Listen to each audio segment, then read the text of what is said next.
Now we take the conversation to Somalia, where Somalia appointed a former high-ranking fighter of an Islamist militant group affiliated to Al-Qaeda as head of religious affairs in a new cabinet. Mokhtar Robo Ali, also known as Abu Mansur, and who was once had a $5 million bounty on his head, is a former deputy leader of Al-Shabaab, which has been waging an insurgency war in the Horn of Africa for the past months, or rather years. He defected from the group in 2013 after a long-running dispute with its leader. Prime Minister Hamza Abdul Barry also appointed Elmi Mohammed as the finance minister and Abdi Risak Omar Mohammed to head Somalia's petroleum ministry. Now let's quickly share the profile of Mokhtar Robo Ali. Of course, he was a former deputy leader and former spokesman of the Somali militant group Al-Shabaab. He was born 10th of October 1969, age 52. He once had a $5 million US bounty placed for information leading to his capture on the 7th of June in 2012, just before he, of course, left the group, Al-Shabaab. He surrendered to the Somali government authorities on 13 August 2017. A year after 2018, he officially declared he was running for regional elections, set for 17 November and later postponed to 19 December. He was arrested by African Union peacekeepers from Ethiopia and flown to Mogadishu under tight security on 13 December 2018.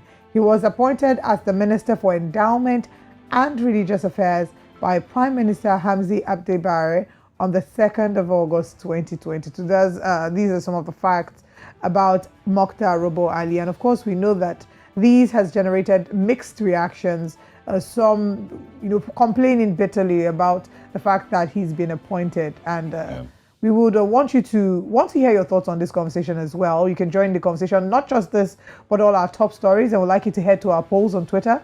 Our poll is looking at the current appointment of a former spokesperson of the Somali militant group, Al-Shabaab, as minister, Sheikh Mokhtar Robo, also known as Abu Mansur. Do you think that this is right?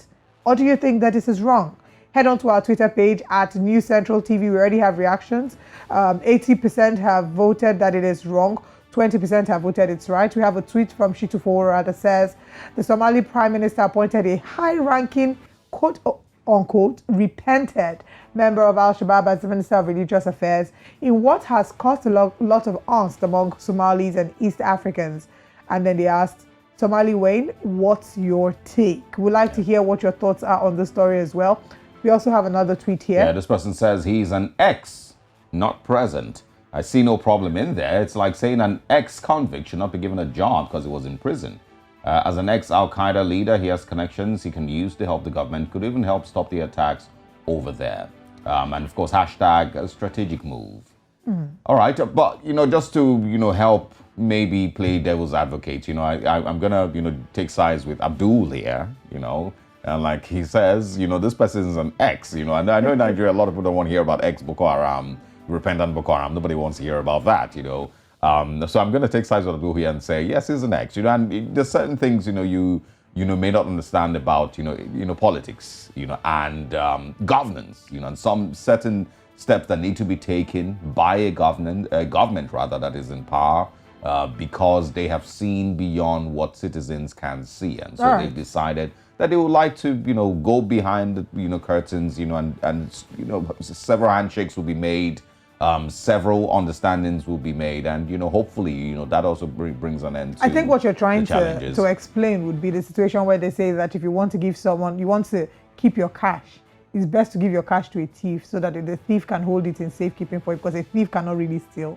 your cash. But I'm going to also go against you, because it's easy to say that this person understands the behind the scenes, but the family members, the people who have been plagued by Al-Shabaab, what message are you saying to them beyond going on strategic moves? You have to consider the feelings of the people, the emotions of the people.